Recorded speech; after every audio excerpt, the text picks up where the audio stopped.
sejam bem-vindos a essa web palestra. É um imenso prazer estar aqui participando deste encontro de grande importância, de grande relevância para o estado de Sergipe. Me sinto extremamente honrada, já é o segundo ano que estou participando desse encontro.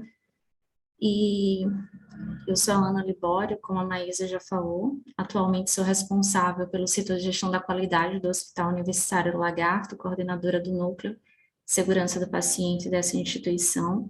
Há 4 anos estou à frente desse serviço, desde a criação do Hospital Universitário do Lagarto.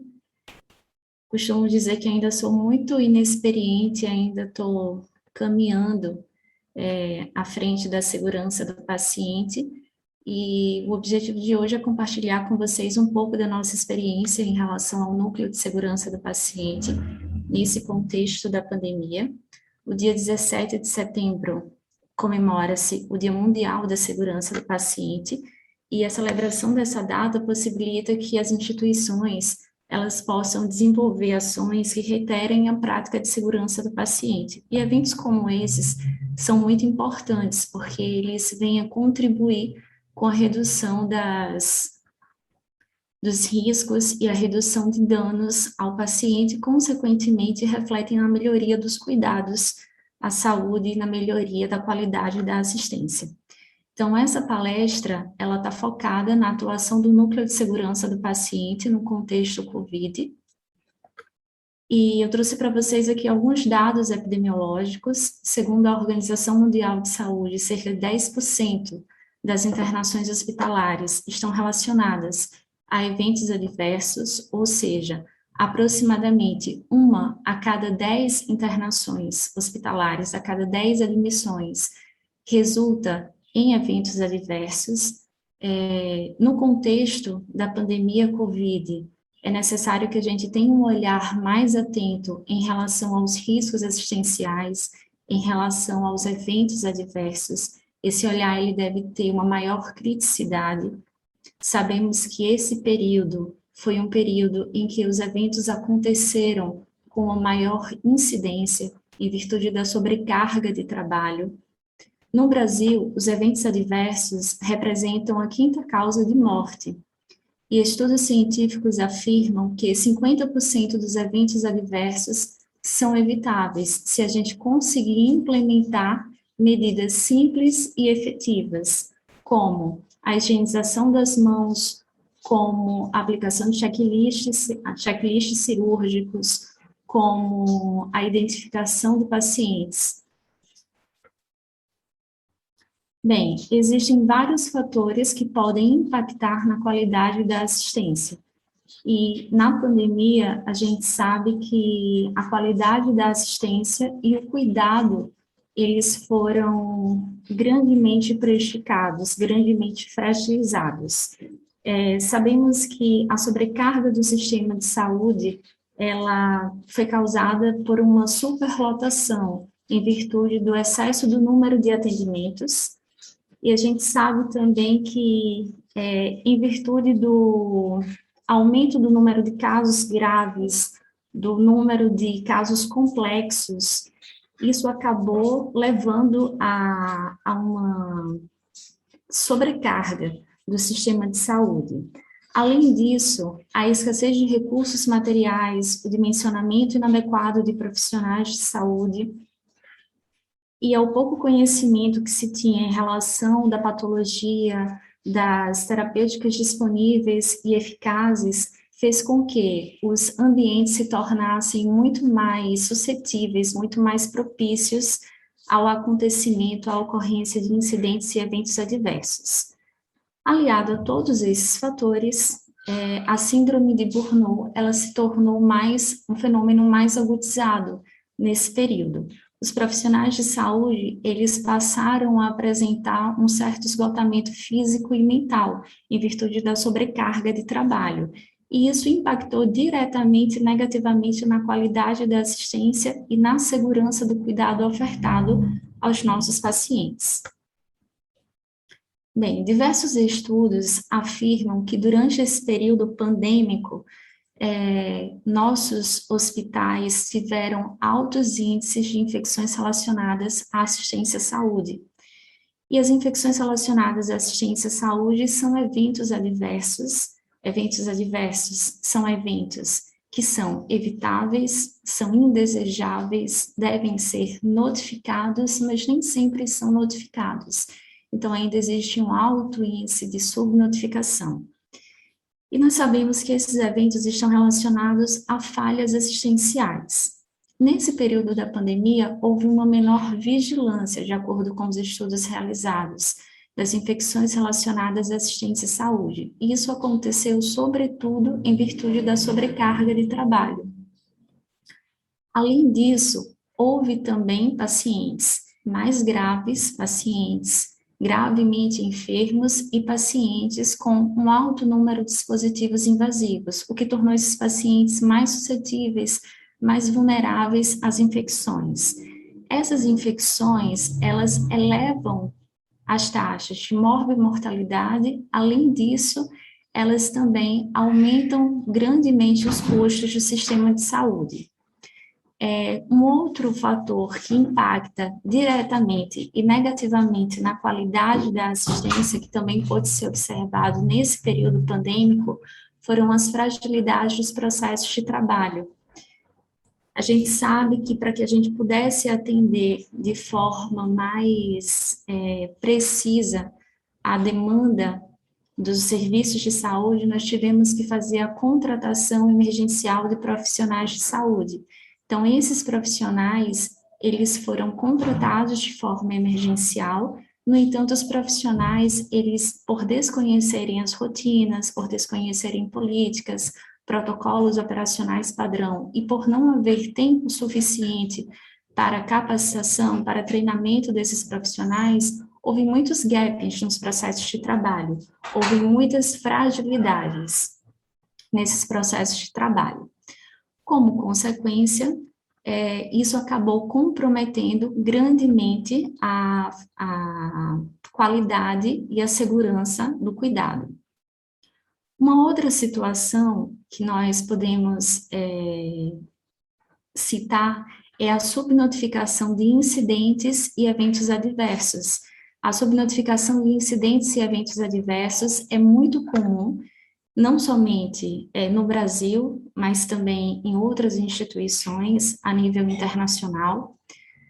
A subnotificação reflete a maturidade organizacional, e essa subnotificação, ela está muito relacionada ao engajamento dos profissionais de saúde. Então, para que a gente consiga ter um bom engajamento dos profissionais de saúde, a gente precisa conscientizar os nossos profissionais a respeito da importância das notificações, a respeito da necessidade de se mapear riscos assistenciais, a respeito da gestão proativa dos riscos. Geralmente, quando a gente se trabalha com gestão de riscos, a gente tende a fazer uma gestão reativa e não uma gestão proativa desses riscos assistenciais. A gestão proativa nos permite que a gente se antecipe aos fatos e permite que a gente consiga planejar ações de forma antecipada e que a gente consiga mitigar os riscos aos quais os pacientes estão expostos e, consequentemente, a gente consegue evitar danos desnecessários aos nossos pacientes. Segundo um estudo conduzido por Renato Couto, no território nacional, os eventos adversos mais comuns no Brasil são muito parecidos, muito semelhantes aos eventos adversos que ocorrem em outros países, e esses são erros relacionados à medicação, infecções relacionadas à assistência à saúde, erros relacionados a equipamentos e dispositivos médicos e erros relacionados a procedimentos. E aí, diante de um cenário tão desafiador como esse, os núcleos de segurança do paciente, eles precisaram fazer uma força-tarefa, eles precisaram se fortalecer, precisaram aprimorar as suas práticas de segurança e precisaram envidar bastantes esforços. E o que seria o núcleo de segurança do paciente? O núcleo de segurança do paciente, de acordo com a RDC 36 de 2013, que institui ações voltadas à segurança do paciente e dá outras providências, é uma instância do serviço de saúde criada para promover e apoiar a implementação de ações voltadas à segurança do paciente. No Hospital Universitário do Lagarto, o Núcleo de Segurança do Paciente é composto por uma equipe multidisciplinar. Esse Núcleo de Segurança do Paciente foi criado em 2018, desde a criação do Hospital Universitário do Lagarto. É uma instância colegiada que tem poder deliberativo, está ligado diretamente à superintendência do hospital, e esse núcleo, ele se reúne ordinariamente, mensalmente, mas também pode se reunir de forma extraordinária, em caráter de urgência, para discussão, análise e tratativa dos eventos adversos graves que ocorrem na instituição. Esses eventos adversos, eles podem ser notificados de duas formas. Eles podem ser notificados através de um sistema eletrônico de notificação de incidentes e agravos que nós temos na instituição, em todas as filiais da rede IBSE, implantado, e eles podem ser notificados também através de um formulário físico que foi disponibilizado em todas as unidades assistenciais como medida de contingência. Além disso, nós, do Núcleo de Segurança do Paciente, também fazemos revisão de prontuários para verificar se houve algum registro que não foi notificado no sistema eletrônico de notificações. Bem, nessas reuniões que são realizadas, nós trabalhamos com duas ferramentas de qualidade. Nós trabalhamos com o diagrama de Chikawa, onde nós fazemos a análise de causa raiz de todos os eventos adversos que são discutidos, investigados e tratados, e nós fazemos também o plano de ação, onde nós fazemos as recomendações de ações corretivas e ações preventivas. E sempre nós incluímos nessas discussões os gestores e os profissionais, sempre que possível, que participaram desses incidentes, desses eventos adversos, para que nós possamos colher mais informações mais precisas acerca desses incidentes, porque nem sempre as informações dos prontuários, contidas nos prontuários, são informações suficientes para a investigação dos incidentes, para fechar essas investigações. Aqui eu trouxe para vocês algumas ações que são desenvolvidas pelo Núcleo de Segurança do Paciente, que devem ser desenvolvidas pelo Núcleo do Paciente, no contexto COVID, mas não apenas no contexto COVID, mas de uma forma geral. São ações prioritárias, são ações que devem ser desenvolvidas essencialmente por todos os núcleos de segurança do paciente. E a primeira delas é o fortalecimento da cultura de segurança do paciente. Então, o fortalecimento da cultura de segurança do paciente reflete na maturidade organizacional. Quanto maior a cultura de segurança do paciente, quanto mais fortalecida for a cultura de segurança do paciente numa instituição, maior será a maturidade organizacional. E para que a gente consiga ter uma maior maturidade organizacional, a gente precisa do engajamento de toda a comunidade hospitalar. Então, a gente precisa discutir abertamente erros, falhas, incidentes. A gente precisa fazer com que os nossos profissionais se sintam seguros para falar abertamente sobre os erros, sobre as falhas que acontecem. A gente precisa trabalhar proativamente a gestão de riscos. E a gente precisa também trabalhar uma cultura educativa e não uma cultura punitiva. Então, a cultura punitiva, ela deve ser veementemente desencorajada, devemos trabalhar uma cultura educativa e não uma cultura punitiva. O profissional, ele muitas vezes fica receoso em registrar uma falha, em registrar um incidente em prontuário ou em comentar sobre algo que aconteceu, pelo medo de ser penalizado, pelo medo de ser culpabilizado. E muitas vezes tenta-se encontrar um culpado. É muito comum a cultura de culpabilizar o profissional por algo que aconteceu, mas a gente precisa entender que quando um erro acontece, quando uma falha acontece, existe uma sucessão de falhas. Várias falhas aconteceram em vários processos, a gente precisa lembrar lá daquela imagem do queijo suíço. Várias barreiras de prevenção foram implantadas, foram implementadas, e por alguma razão essas barreiras foram quebradas. Então, se essas barreiras foram quebradas, é necessário encontrar as causas raízes e é necessário tratar as causas raízes para evitar que novos incidentes aconteçam, para mitigar a ocorrência de novos incidentes e de danos aos nossos pacientes. Então, sempre que ocorrer algum incidente, processos devem ser revisitados, fluxos devem ser redesenhados. E a gente tem que lembrar sempre que o profissional, ele sempre é uma vítima. Nesse processo de gerenciamento de riscos, não existem culpados, existem apenas vítimas. O erro não é intencional, a falha não é intencional, não houve geralmente uma omissão, houve apenas uma falha. O errar é humano. A gente sabe que existem vários fatores que podem contribuir com a ocorrência dos incidentes. A sobrecarga de trabalho, a falta de atenção, a ansiedade, entre outros fatores. Então, o profissional é a segunda vítima, e já existem estudos que falam que nós, da qualidade, nós, enquanto núcleo de segurança do paciente, somos a terceira vítima desse processo. Muitos profissionais, por não serem bem acolhidos, por não serem bem tratados, muitos profissionais, eles acabam cometendo tentativas de suicídio, muitos profissionais acabam tendo essas tentativas até exitosas. Por isso que eles devem ser bem acolhidos, que eles devem ser tratados com muito cuidado, com muita cautela.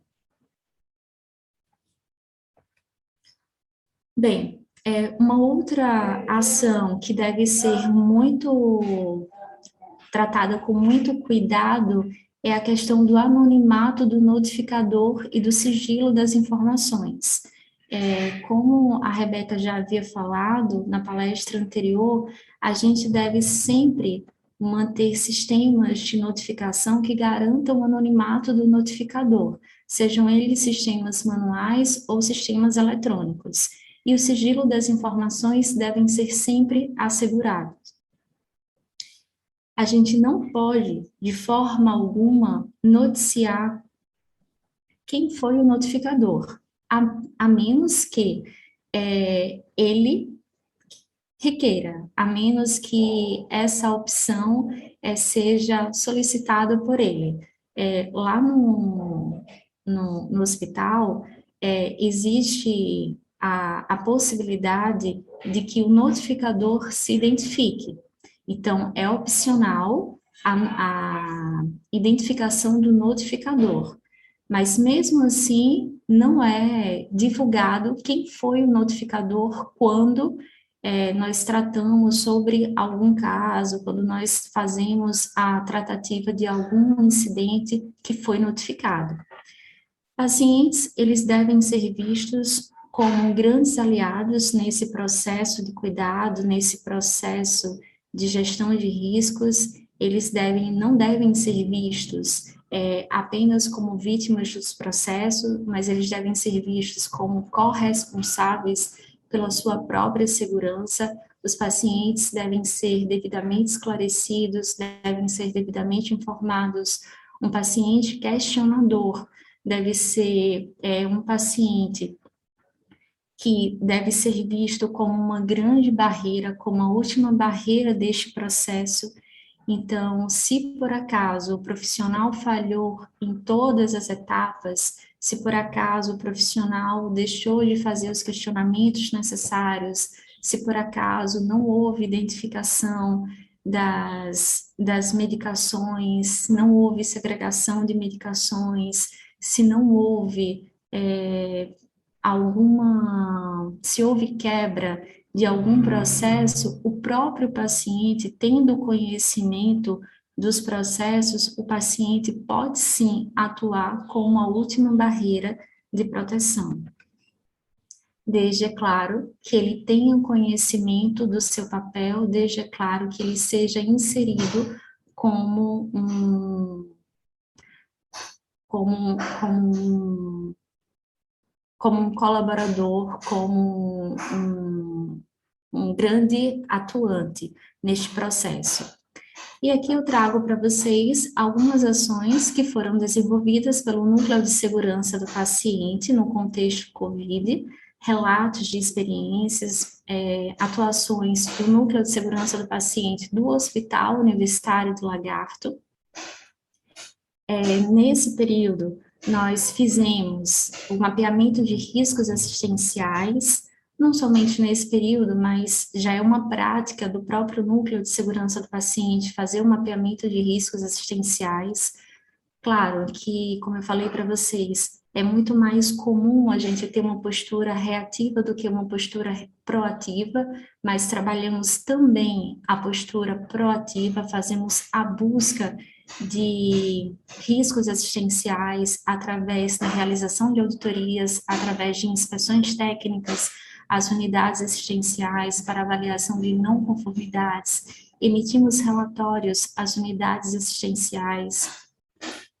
Através da emissão de relatórios, nós fazemos também recomendações aos gestores das áreas e nós propomos recomendações que tenham ações tanto de prevenção quanto de correção na tentativa de readequação dos serviços de saúde. Fizemos campanhas de estímulo à notificação em se tratando de algo atípico, tendo em vista que recebemos muitos colaboradores novos na instituição, devido à criação, devido à inauguração de um hospital de campanha. Precisamos fazer campanhas de estímulo à notificação, já que os nossos colaboradores não tinham conhecimento do sistema eletrônico de notificação implantado na instituição. Fizemos o acompanhamento das ações vinculadas ao plano de segurança do paciente, que dentre várias ações, tem as ações voltadas aos protocolos básicos de segurança do paciente. Então, fizemos auditorias relacionadas às metas de segurança do paciente para verificar a taxa de adesão aos protocolos de segurança do paciente e, consequentemente, fazer um monitoramento dos indicadores de qualidade e segurança do paciente. Além disso, esses indicadores, eles foram mensalmente registrados no painel Gestão à Vista. Esse painel, ele é publicizado na rede EBSER e através desses dados nós temos um panorama de toda a rede. E aí a gente consegue também publicizar, não só para a rede, mas a gente consegue publicizar internamente esses dados, e a gente consegue acompanhar, consegue fazer uma análise crítica com os nossos profissionais e consegue verificar se a gente precisa revisitar os nossos protocolos, se a gente precisa, se a gente está alcançando as nossas metas, se a gente precisa redefinir as nossas metas, se a gente precisa elaborar planos de ação para o alcance das nossas metas. Então, os indicadores são grandes termômetros em relação à adesão aos protocolos e em relação à definição de planos de ação, a pactuação de metas. Desenvolvemos programas de capacitação em segurança e qualidade. Vários treinamentos foram ofertados aos profissionais de saúde da linha de frente, aos serviços de higienização. Fizemos treinamentos sobre medidas de controle de infecção, sobre higienização das mãos. As auditorias da Meta 5, elas foram reiteradas nesse momento. A supervisão dessa meta, ela foi feita com maior rigor, com maior controle, para que a gente pudesse verificar se realmente havia uma boa adesão ao protocolo, já que a meta 5 é uma meta que traz um resultado muito eficaz, muito eficiente no controle de infecções. Os treinamentos que antes eram realizados apenas na modalidade presencial passaram também a ser realizados na modalidade online, já que a gente precisava manter um controle acerca das aglomerações de pessoas.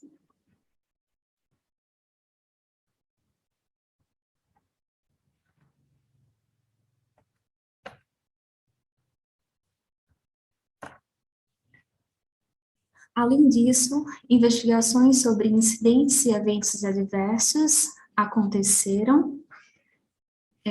As investigações, elas aconteciam de forma imediata, sempre que nós recebíamos as notificações através de Vigiosp ou as investigações através de formulários físicos, essas investigações, elas eram repassadas para os gestores das áreas, para que os gestores das áreas tivessem conhecimento acerca dos riscos aos quais os pacientes e profissionais estavam expostos. As equipes eram convidadas para a discussão desses casos e, consequentemente, esses casos eram tratados. Os casos mais graves, classificados como graves, eram notificados à Anvisa dentro do prazo de 72 horas, conforme legislação, e eram tratados pelo núcleo de segurança do paciente. Casos classificados como leves, moderados, eram investigados a nível local pelos gestores das áreas, com a supervisão do núcleo de segurança do paciente.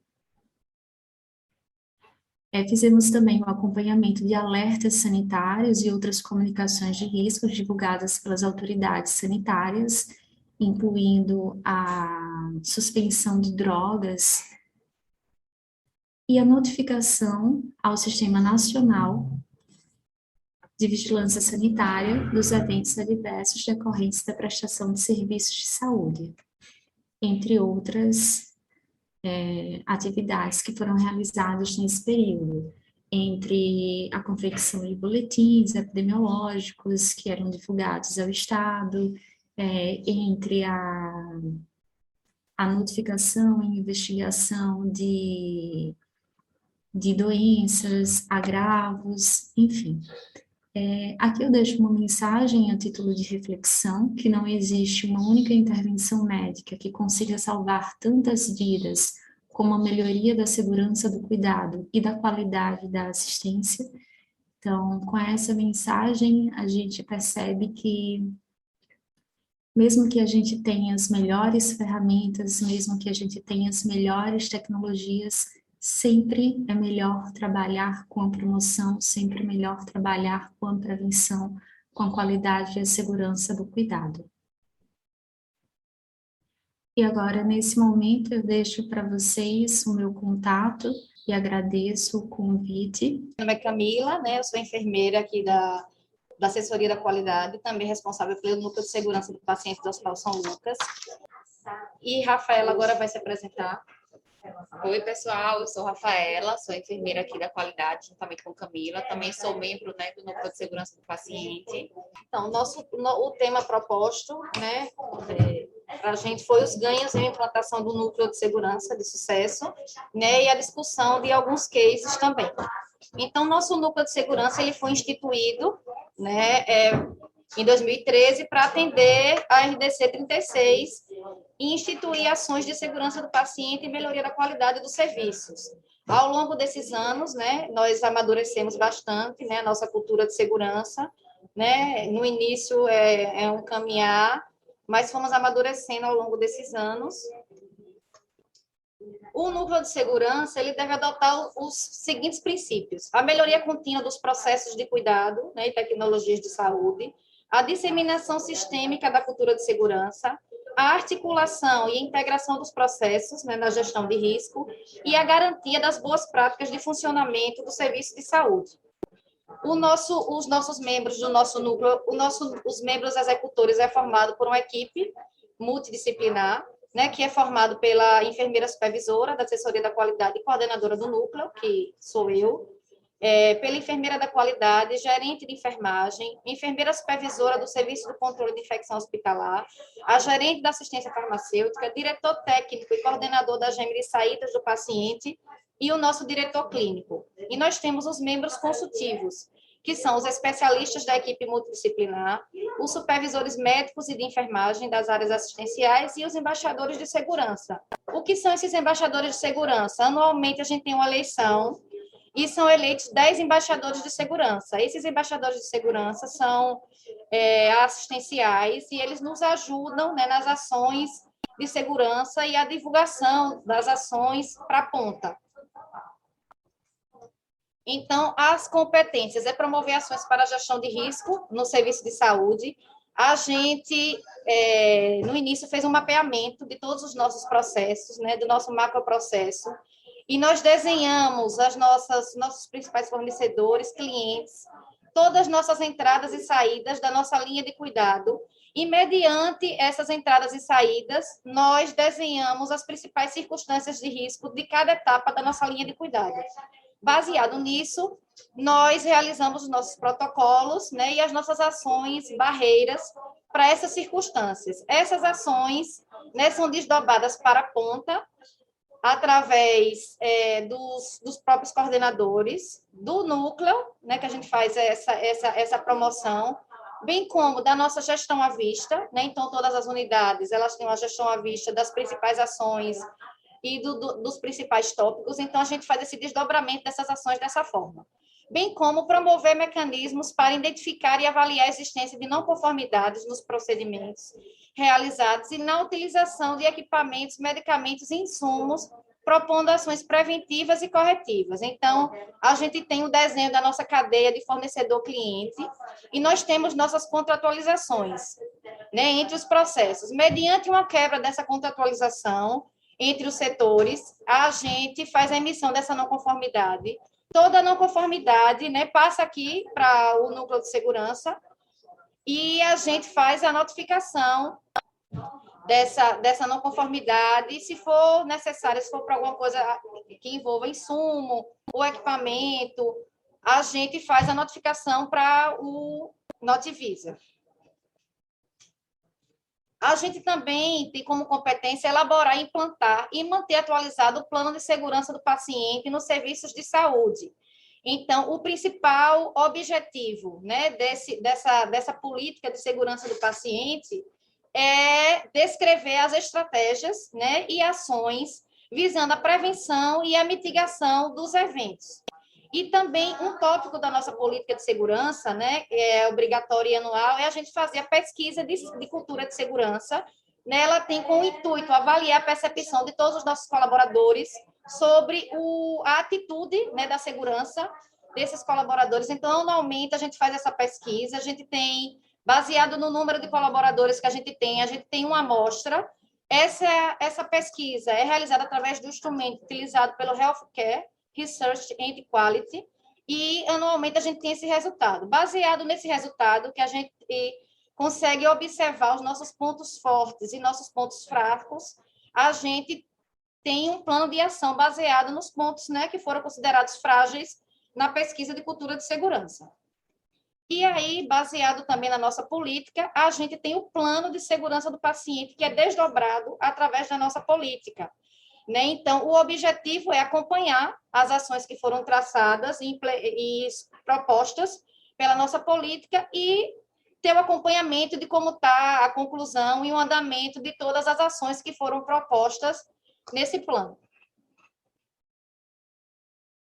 A gente também tem como competência implantar os protocolos de segurança do paciente e realizar o monitoramento através de indicadores. Então, a gente tem os protocolos que a gente considera mínimos, que tem a ver com as metas de segurança do paciente, né, as metas internacionais. Nós temos os protocolos desejáveis ter na instituição e temos os protocolos clínicos que nós acompanhamos, que são o protocolo de doutorácica, de sepse, de broncoaspiração. Baseado nesses protocolos, né, nos mínimos desejáveis e clínicos, nós temos os indicadores que são monitorados e acompanhados mensalmente, tanto pelo gestor como pelo núcleo de segurança. A gente também tem como competência estabelecer barreiras, né, para a prevenção de incidentes nos serviços de saúde. Então, baseado nas nossas circunstâncias de risco que foram notificadas, bem como dos principais gargalos, né, que nós observamos dentro do nosso macroprocesso, nós implementamos as nossas barreiras para que evite esses incidentes ou eles sejam reduzidos a um número desejável. Desenvolver e acompanhar programas de capacitação em segurança do paciente e qualidade em serviços de saúde. Então, baseado também nas nossas fragilidades, a gente faz um cronograma de capacitação, né, em segurança do paciente e a gente acompanha todo esse processo desses programas de capacitação. Nós também temos como competência avaliar e analisar os dados sobre incidentes e eventos adversos decorrente da prestação do serviço de saúde. Então, todo e qualquer incidente que aconteça na instituição, né, ele é enviado através do núcleo de segurança do paciente.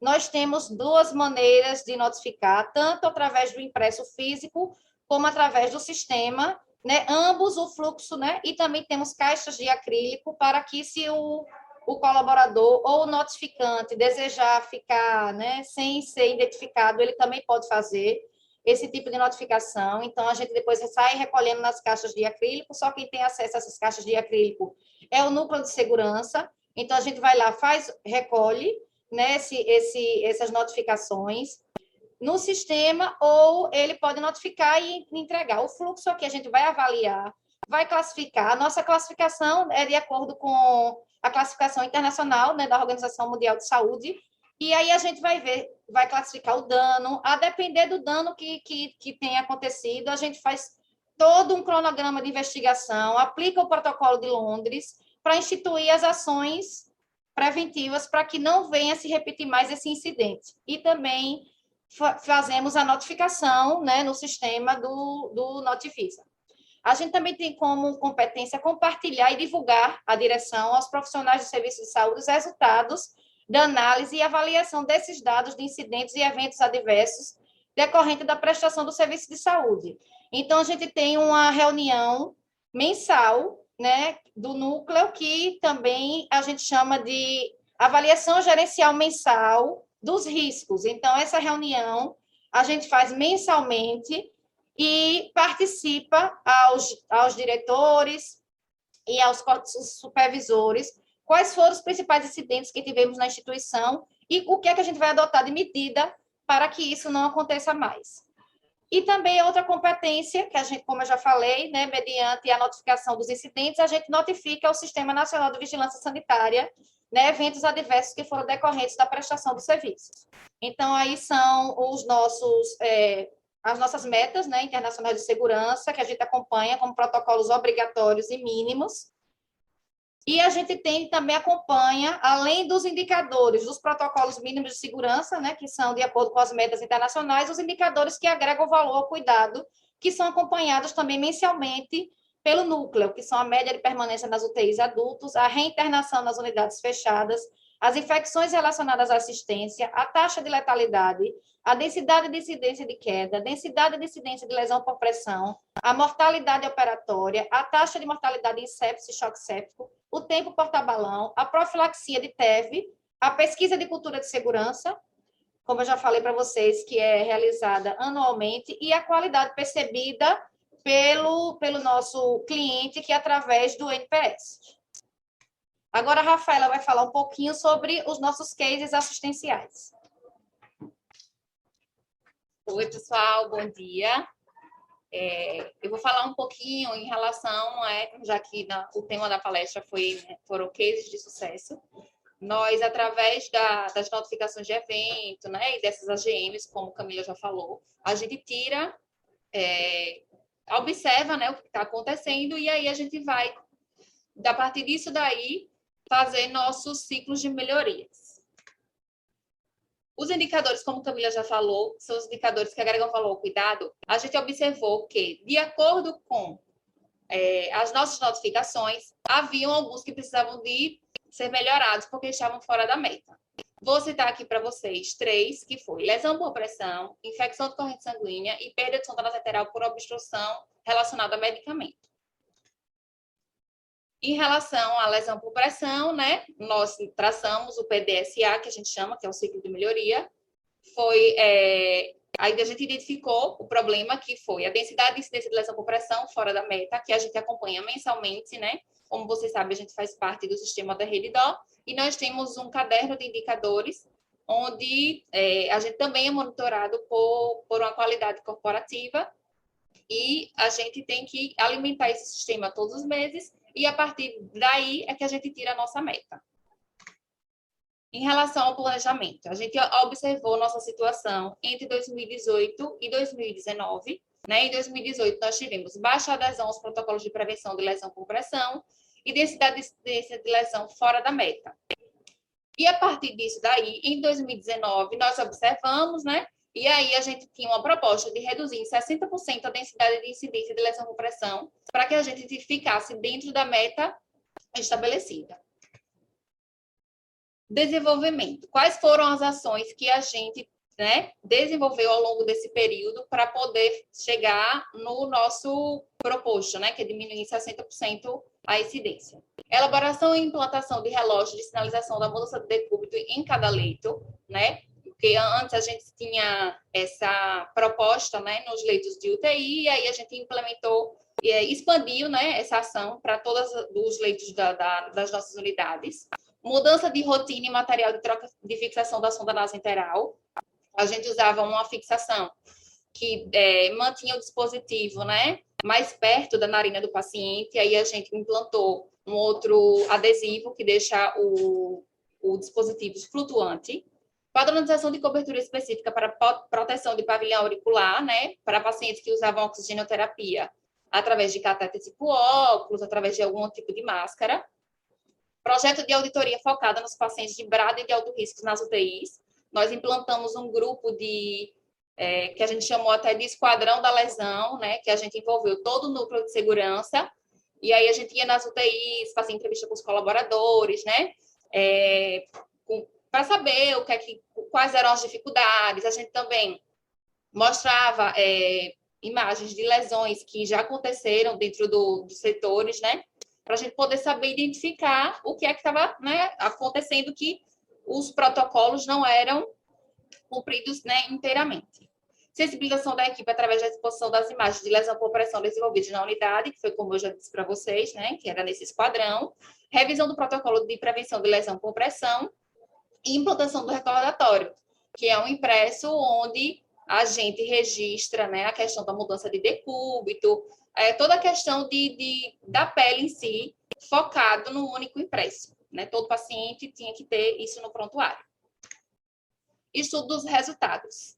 A partir disso, a gente observou que tivemos redução da densidade de incidência de lesão por pressão em cerca de 82%.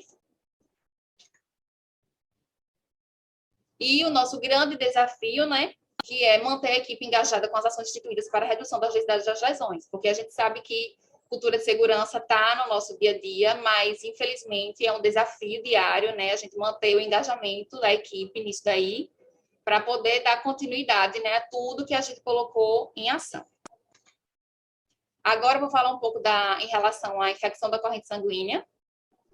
Né, nós identificamos que estávamos fora da meta, e aí a gente observou do ano de 2018 para 2019. O que foi que a gente observou? Que nós tínhamos um turnover da enfermagem elevado, com colaboradores muito, né, quase inexperientes, né, comprometendo a qualidade do cumprimento dos bundles, porque a partir do momento que a gente tem um colaborador que ele não tem experiência, que ele não sabe o que está, né, acontecendo para poder prevenir infecção de corrente sanguínea, a gente pode ter comprometimento dos bundles. Baixa adesão desse invadir precoce, né? Nós tínhamos pacientes que às vezes ficavam invadidos por muito tempo e prejudicava o cumprimento do bundle.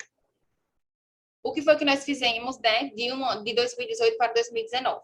Educação e serviço trimestral sobre os cuidados para a prevenção de infecção de corrente sanguínea, né? Batendo bastante na tecla, orientando e educando todos os colaboradores. Redução do turnover em 50%. Revisão diária do acesso vascular central e dedicação da permanência na visita multidisciplinar, né? O projeto Desinvadir que a gente tem aqui já é bem implantado e a gente tem que bater sempre na tecla em relação à visita. Revisão do instrumento de visita multidisciplinar com foco no desinvadir, sempre fazendo questionamento se aquele dispositivo tem que estar, se não pode ser trocado por um menos invasivo. Padronização de película estéril transparente para todos os catéteres venosos centrais, com garantia de melhorar o acompanhamento e avaliação diária do sítio de inserção.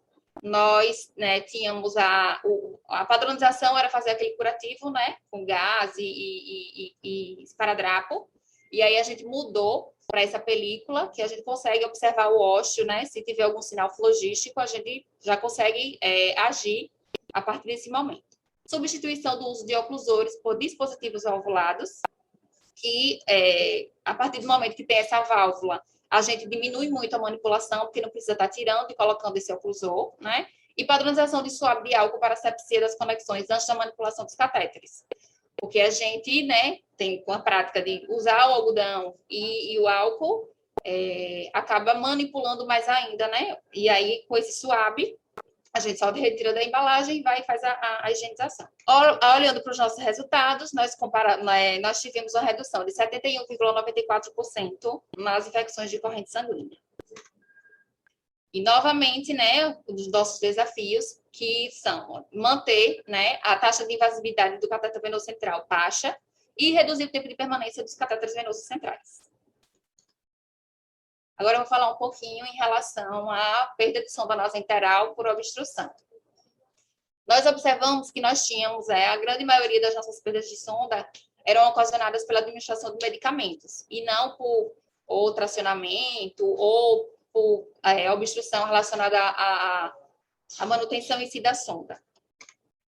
E aí, qual foi a nossa análise da situação?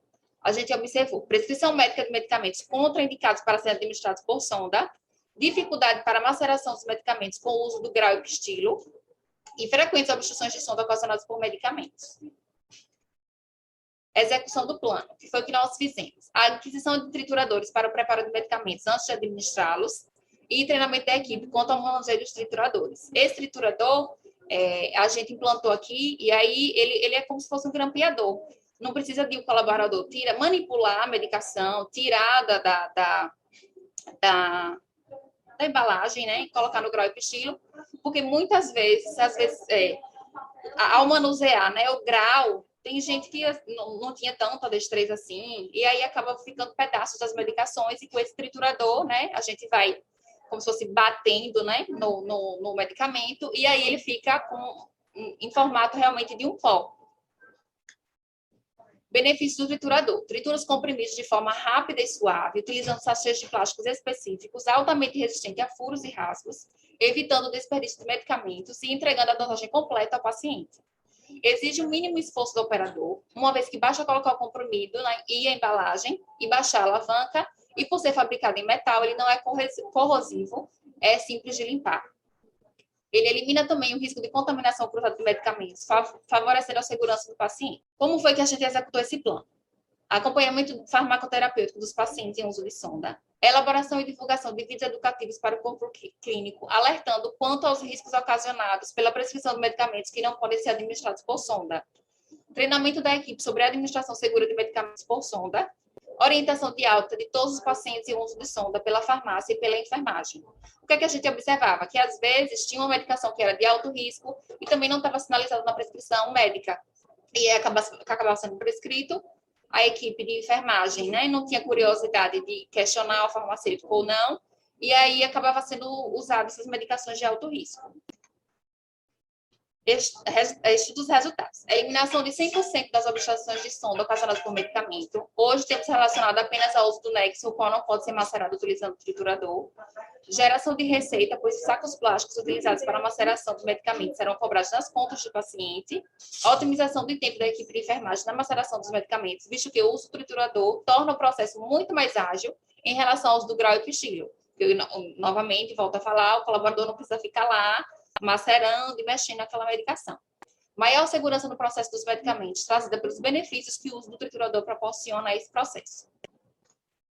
Desafio: definir uma alternativa terapêutica eficaz para o nexo, que é o esomeprazol sódico, porque ainda não conseguimos, né, fazer a maceração dele. E aqui é a finalização da nossa apresentação, né? A gente queria agradecer novamente, né? Falar para vocês muito obrigado pela oportunidade. E se alguém tiver alguma dúvida, alguma coisa, pode perguntar. E também tem aí o contato de Camila, o e-mail dela.